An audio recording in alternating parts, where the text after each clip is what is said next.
सिंधु घाटी सभ्यता। इस नाम से तो आप में से कई लोग परिचित होंगे।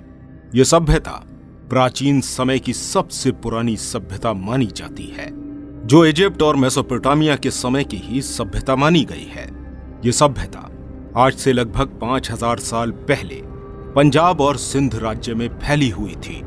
पर क्या आप जानते हैं कि यह महत्वपूर्ण सभ्यता हजारों सालों से हम इंसानों की नजरों से छुपी हुई थी और इसका मिलना हम इंसानों के लिए एक इत्तेफाक ही था, क्योंकि बिना किसी जानकारी और रिसर्च के ये सभ्यता अचानक ही हम लोगों के सामने आ गई थी। और तब से लेकर आज तक हो रही लगातार रिसर्च के बावजूद भी आज भी इस सभ्यता से जुड़े कई ऐसे सवाल हैं जिनके जवाब आर्कियोलॉजिस्ट के पास नहीं है।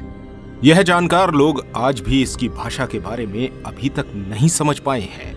वहीं इतने पुराने समय में यह सभ्यता इतनी एडवांस कैसे थी और हमारी ही तरह कई इन्वेंशन करने वाली इस सिविलाइजेशन के साथ अचानक ऐसा क्या हुआ कि सिंध से लेकर पंजाब तक फैली हुई ये सिविलाइजेशन एकदम ही बर्बाद हो गई।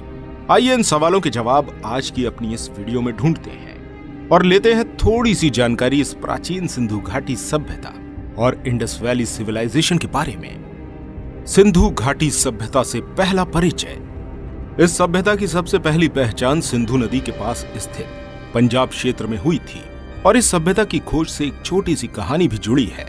समय था 1829 का, जब भारत में मौजूद व्यापारिक कंपनी ईस्ट इंडिया के एक सैनिक जेम्स लुइस द्वारा अपनी कंपनी से नाराज होकर पंजाब की ओर रुख कर लिया गया। पंजाब से पूरी तरह अनजान होने की वजह से उसने पंजाब का लगभग हर हिस्सा घूमा था। इस बेवजह की खोज में उसे कुछ ऐसा मिला जो अब तक दुनिया की नजरों से छुपा हुआ था। इस ब्रिटिश सोल्जर द्वारा हजारों साल पहले दफन हो चुकी एक सभ्यता हड़प्पा को खोजा जाता है, जो सिंधु घाटी का ही एक हिस्सा थी। इस हड़प्पा सभ्यता के अवशेषों से अब तक हम भारतीय अनजान थे और इस तरह से हमारा हजारों साल पुरानी एक एडवांस सिविलाइजेशन से परिचय हुआ। सही ढंग से खुदाई होने और एक के बाद एक सूत्रों को जोड़ने से पता चला ये एक प्राचीन और काफी विकसित सभ्यता थी। ASI द्वारा रिसर्च किया जाना। ब्रिटिश कंपनी के सैनिक द्वारा इस सभ्यता को खोजे जाने के 100 साल बाद तक इस सभ्यता को लेकर कोई भी बड़ी रिसर्च नहीं की गई थी, बल्कि जेम्स लुइस द्वारा ही उस समय मिली वस्तुओं और सामानों की पेंटिंग्स बनाने के साथ ही उनके बारे में थ्योरीज भी लिखी गई। लेकिन यह सब अब तक उन्हीं तक सीमित था। अभी तक ये सारी खोज एक बड़े पैमाने पर नहीं की गई थी, इसलिए अब तक हम इंसान इस सभ्यता से अनजान थे। साल 1920 में ASI ऑफिसर जॉन मार्शल द्वारा लगभग 1200 मजदूरों को लेकर भारत के उत्तरी पश्चिम के इस बड़े भूभाग पर खुदाई का कार्य शुरू किया गया, जिसमें उन्हें बड़ी मात्रा में मानव कंकाल प्राप्त होते हैं। साथ ही आसपास की खुदाई के दौरान जो उनको खंडर मिले वो किसी बड़ी सिविलाइजेशन के यहां मौजूद होने की ओर इशारा कर रहे थे। यहां हुई खुदाई से कंकाल मिलने की वजह से इस जगह को मुर्दों का शहर नाम दे दिया गया।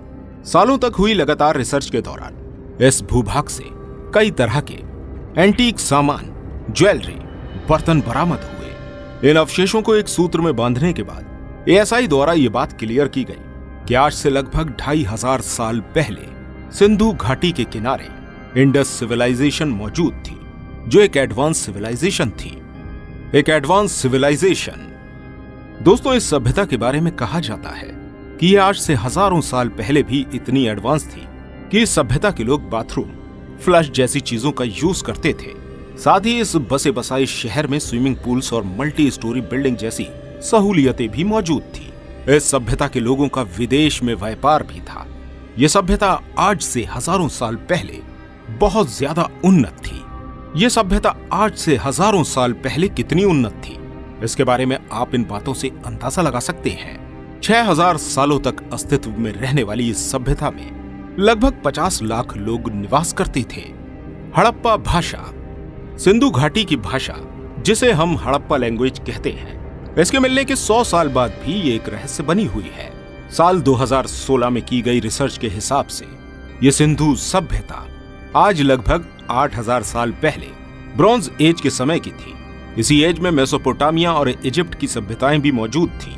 ये तीनों ही सभ्यताएं एक एक करके इस धरती से गायब हो गई और इन तीनों ही सभ्यताओं को हमारे आर्कियोलॉजिस्ट द्वारा ढूंढकर रिसर्च करने के बाद समझने की कोशिश की गई। जिसमें मेसोपोटामिया और इजिप्ट की सभ्यताओं की लैंग्वेज समझने में सफलता मिली। लेकिन वहीं अगर बात करें सिंधु सभ्यता की, हड़प्पा लैंग्वेज की, तो इस सभ्यता की खोज को 100 साल हो जाने के बाद भी इसकी लैंग्वेज हमारे स्पेशलिस्ट नहीं समझ पाए हैं। रिसर्च करने वालों को इस सभ्यता के 400 से भी ज्यादा लैंग्वेज स्टोन मिल चुके हैं, जिन पर कुछ अलग ही लिखावट मौजूद है। इस लिखावट को हमारे रिसर्चर्स हड़प्पा स्क्रिप्ट कहते हैं। काफी मेहनत करने के बाद इस स्क्रिप्ट से रिलेटेड कुछ पॉइंट्स हमारे विशेषज्ञों को समझ आए हैं, जैसे कि ये लैंग्वेज अरबिक लैंग्वेज की तरह राइट टू लेफ्ट लिखी जाती है, क्योंकि जब भी हम कुछ लिखते हैं तो शुरू के अक्षरों को फैलाकर लिखने के साथ ही लाइन खत्म होने पर हमारे आखिर के अक्षर सिकुड़ने लगते हैं। ठीक ऐसा ही हड़प्पा स्क्रिप्ट स्टोन पर हमें देखने को मिलता है, जिसमें राइट के अक्षर तो बड़े बड़े लिखे हैं, वहीं लेफ्ट की ओर आते आते ये अक्षर काफी छोटे होते जाते हैं, जो इस बात की पुष्टि करते हैं कि ये लैंग्वेज राइट टू लेफ्ट लिखी गई है। इसके अलावा हड़प्पा स्क्रिप्ट की दूसरी सबसे बड़ी विशेषता, स्क्रिप्ट स्टोन पर ऊपर की ओर टेक्स्ट और नीचे की ओर किसी जानवर के चित्र की मौजूदगी है। वैसे तो इन स्टोन्स में कई तरह के जंगली जानवरों की चित्र मौजूद हैं, लेकिन जिस जानवर का चित्र सबसे ज्यादा देखा गया है वो एक यूनिकॉर्न, जो अब तक मिले सभी स्टोन्स में सबसे ज्यादा देखने को मिलता है। ये जानवर इन स्टोन्स पर क्या दर्शाते हैं, इस बात की जानकारी अभी हमारे स्पेशलिस्ट को नहीं है। वहीं अंदाजे के तौर पर यह कहा जाता है कि शायद सिंधु घाटी सभ्यता के लोग इन स्टोन्स को किसी मोहर या फिर करेंसी के तौर पर इस्तेमाल करते होंगे। लेकिन दोस्तों, अब सवाल यह आता है कि ये स्क्रिप्ट अभी तक क्यों नहीं समझी गई। तो दोस्तों, हमारे आर्कियोलॉजिस्ट का मानना है कि किसी भी भाषा को समझने के लिए उसका हमारी मदर लैंग्वेज से कनेक्शन होना बहुत जरूरी है। इसी के आधार पर हम उस लैंग्वेज को समझ सकते हैं, जैसे कि एंशिएंट इजिप्ट लैंग्वेज के साथ हुआ। लगभग 200 साल पहले रिसर्च करने वाले लोगों को खुदाई के दौरान एक ऐसा पत्थर मिला जिसमें एंशिएंट इजिप्ट लैंग्वेज में कुछ लिखा हुआ था, और ठीक उसके नीचे एंशिएंट ग्रीक लैंग्वेज में उसका ट्रांसलेशन किया गया था, जिसने लैंग्वेज स्पेशलिस्ट को इजिप्ट भाषा को समझने में काफी मदद करी थी। पर अफसोस, अब तक सिंधु घाटी सभ्यता में हमारे आर्कियोलॉजिस्ट के हाथ ऐसा कुछ भी नहीं लगा है जिससे वो इस भाषा का कनेक्शन अपनी किसी लैंग्वेज से कर सके। लेकिन रिसर्च करने वालों ने अपनी खोज का काम लगातार जारी रखा है। तभी उन्हें ईरान और इराक में मौजूद मेसोपोटामिया सभ्यता का एक ऐसा लैंग्वेज स्टोन मिला है जिसकी लैंग्वेज और जानवर का चित्र सिंधु घाटी सभ्यता की स्क्रिप्ट और चित्रों से मेल खाता है। सिंधु सभ्यता और मेसोपोटामिया से संबंध। मेसोपोटामिया सभ्यता में सिंधु सभ्यता के स्क्रिप्ट साइन का पाया जाना हमें यह बताता है कि इन दोनों ही सभ्यता का परस्पर संबंध था।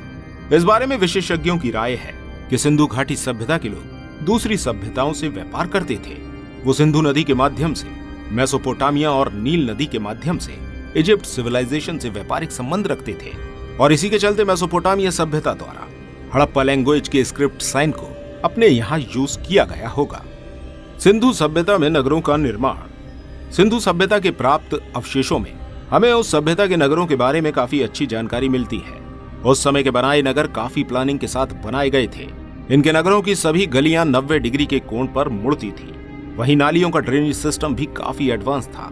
विशेषज्ञ द्वारा रिसर्च के दौरान पता चला कि ये सभ्यता लगभग 8000 ईसा पूर्व से ज्यादा पुरानी थी, लेकिन इसमें बदलाव की प्रक्रिया 2600 ईसा पूर्व के दौरान शुरू हुई। इसके फलस्वरूप इस सभ्यता के नगरों में कई महत्वपूर्ण बदलाव आए। सभ्यता के घर मल्टी स्टोरी बिल्डिंग्स में तब्दील होने लगे थे, और इन नगरों के चारों तरफ 4 दीवारी भी बनाई जाती थी। मोहनजोदाड़ो की खोज। हड़प्पा नगर के मिलने के बाद मोहनजोदाड़ो की भी खोज की गई। 2 लाख लोगों की आबादी वाला ये सिंधु सभ्यता का सबसे बड़ा नगर था। यहाँ के घर स्टोन से बने हुए थे। ये नगर इस सभ्यता की राजधानी हुआ करते थे, जो 2 भागों में बटा हुआ पाया गया है। एक ऊपरी भाग और दूसरा निचला भाग। निचला भाग पश्चिम की ओर था, जहां पर पूजा स्थल, पब्लिक हॉल और पब्लिक बाथरूम मौजूद था। वहीं पूर्व की ओर मौजूद ऊपरी भाग में उच्च वर्गीय लोग रहते थे। इसी भाग में बाजार भी मौजूद थे। ये दोनों ही भाग चारों तरफ से ऊंची ऊंची दीवारों से घिरे थे। यहाँ मौजूद ड्रेनेज सिस्टम इन लोगों के सफाई पसंद होने की जानकारी देता है और हमें बताता है कि ये अपने साथ की और सभ्यताओं से ज्यादा समझदार थे। आखिर क्यों खत्म हुई ये सिविलाइजेशन? 2600 बीसी से 1800 बीसी का टाइम पीरियड इस सभ्यता का गोल्डन टाइम पीरियड कहा जाता है। इसी टाइम में इसकी सबसे ज्यादा तरक्की हुई थी।